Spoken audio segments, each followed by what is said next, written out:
Hey y'all, this is Gross Monkey at Cabrota. Today we're starting our History of Bitcoin series, with today's topic being what is Bitcoin? Well, the definition of Bitcoin is it's a decentralized digital currency, or cryptocurrency, that allows for peer-to-peer transactions without banks. Originally, Bitcoin was introduced in a white paper titled Bitcoin, a peer-to-peer electronic cash system. This was followed up by the fact that it came out in 2008 in response to the financial crisis and was published by a group or a person named Satoshi Nakamoto. Besides the name, not much else is known about Satoshi Nakamoto. Kind of a mystery in the crypto world. Now, let's go back to the definition and see what we can dig out of this. First and foremost, the definition says decentralized digital currency. But what does decentralized mean? Well, decentralized means there's no central authority. It means that Bitcoin operates on a global network of computers. All the transactions are public, but identities are pseudonymous. This is because they use Bitcoin addresses rather than a screen name. Next, we're going to talk about what does peer-to-peer mean. As I stated in the definition, it allows for peer-to-peer transactions without banks. Now, peer-to-peer basically is me to you, or me to the store. So, if I went to the store and I bought something right now, my card would basically tell my bank that I need so much money to pay this person. The bank would then decide that, okay, you have this money in your bank. We think that you can use it. Here's your money. And they'd give it to the cash register or the store. Now, with Bitcoin, this is different. Instead of requiring me to tell the bank that I need to send money to this person, I simply send money myself to this person. No bank is needed. However, this does raise a question. Normally, banks will keep ledgers or transaction history of things that you've bought or who has money and where it's gone. Now, Bitcoin solves this by a thing called blockchain technology. So, stored up in the cloud, public ledgers are linked together in a list called blockchains. So basically, as we slowly make ledgers, they'll be added to a block, and every block is chained together from the start of Bitcoin. But how do you make a new block? Well, this is a good question.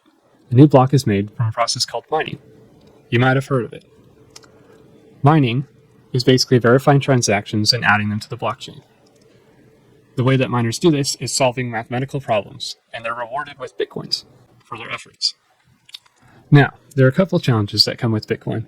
As you might have heard, it's quite volatile. This means that price can fluctuate significantly. However, this is a failing problem, because as Bitcoin continues to get nearer and nearer to its supply cap, which means people continue to buy, there's only 21 million Bitcoins that will ever be made. And slowly, these Bitcoins are going away. People are buying them up. As mass adoption continues to grow too, it'll be less and less of a problem. As for right now, though, the volatility can be a good or bad thing. Traders and investors alike can make a lot of money from high volatility, but the reverse works as well. You can also lose quite a bit. Something to consider before investing.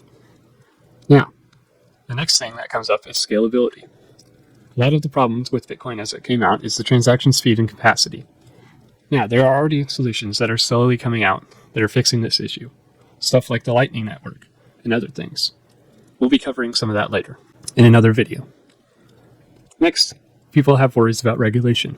As governments are misinformed about what Bitcoin and cryptocurrency truly are, they're worried and they have different regulations that are coming out. Now, none of these have been bad right now, but people fear for the future. This will only tell tale with time.